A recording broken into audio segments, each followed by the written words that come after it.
মই ৰাতিপুৱা 9:20 মান বজাত এছেম্বলি চৌহদত আমাৰ সাংবাদিকসকলক লগ পালোঁ। তেখেতসকলে জনালে যে ভূপেন বৰাই কংগ্ৰেছৰ পৰা খুব সম্ভৱ পদত্যাগ কৰিব। তেখেতে এখন বিস্ফোৰক পত্ৰ লিখিছে। মোক সুধিলে, মই একো গম নাপাওঁ, মই সেইকাৰণে তেওঁলোকক একো ক'ব নোৱাৰিলোঁ।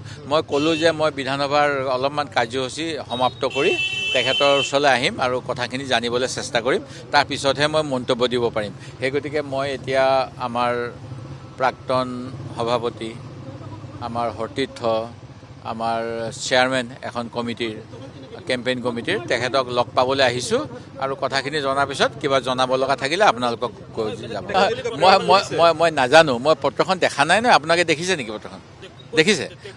নাই, সেইকাৰণে মই পত্ৰখন পঢ়ি চাম না, তাত কি আছে, এৰিলে নে কি আছে মই নাজানো। মই চেষ্টা কৰিম।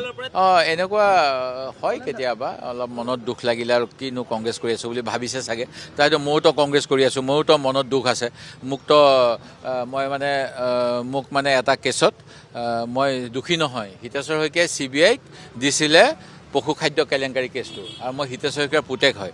আৰু নিজৰ পুতেক যদি দোষী হয়, আজিলৈকে এনেকুৱা বাপেক দেখা নাই যে তদন্ত কৰিবলৈ দি দিব। মোক কিজানি দেউতাই জানিছিল মই নিৰ্দোষী, সেইকাৰণে অসম বিধানসভাৰ মজিয়াত ঘোষণা কৰিছিল যে আপোনালোক বিৰোধী, সেই সময়ত চন্দ্ৰমোহন পাটোৱাৰী আৰু অন্যান্যসকল বিৰোধী দলত আছিলে, যে আপোনালোকে যদি ভাবিছে অসম আৰক্ষী মোৰ নেতৃত্বত আছে, এতিয়া যেনেকৈ SIT দি আমাৰ CMে কিছুমান কথা লুকুৱাই, অসম আৰক্ষী CIDৰ ওপৰত যদি আপোনালোকে সন্তুষ্ট নহয়, পশুখাদ্য কেলেংকাৰী তদন্ত মই CID হাতত নিদি CBIক দিম। মোৰ দেউতাই 1994 চনত CBIক দিছিলে আৰু CBI মোকো জেৰা কৰিলে। জেৰা কৰাৰ পিছত এতিয়া যেনেকৈ জুবিন গাৰ্গৰ পত্নীয়ে কৈ আছে ন্যায় পাবলৈ 60 বছৰ লাগিব।